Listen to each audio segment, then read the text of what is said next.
Born in Randfontein on the west rand of Johannesburg. I was very fortunate to have Italian neighbors.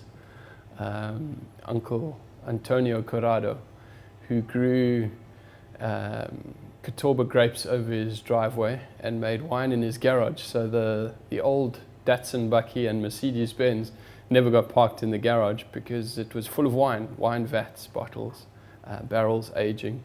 Auntie Anna used to make the most amazing food, and I think that's where the love really started. We used to go for lunch at around 11:30, 12, and that would end inevitably at midnight or 1 in the morning the next morning. And from a very young age, we were allowed to help ourselves to wine. Our glasses were smaller sherry glasses, but as children we could help ourselves, and I suppose the love and passion started there.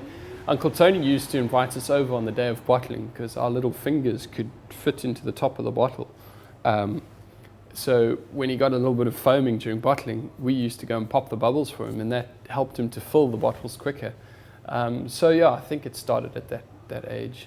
And then growing up, I have my parents to thank for always having wine and encouraging us to learn about wine. I had 10 years at Lomera, where I was exposed both locally and internationally to the best practices, best wines, and that molds you into where you go. Now that I'm Neil Patterson Wines, obviously with a sulfur intolerance, I'm focusing on no added sulfites, and trying every day just to better the wines that I make.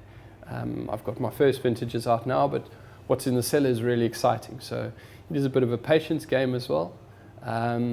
But yeah, I'm maybe talking laterally instead of straight out, but everything molds you to make the wine that expresses who you are.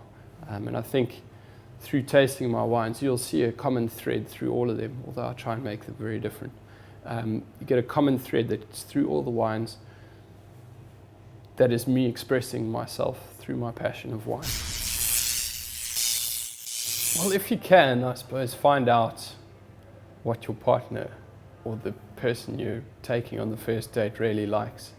You don't want to bust out a bold Chenin Blanc and she doesn't drink white wine. So, but I think romantically,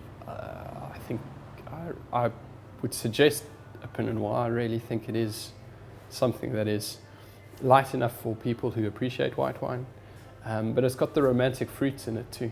Cherries, strawberry, bit of smokiness, bit of complexity.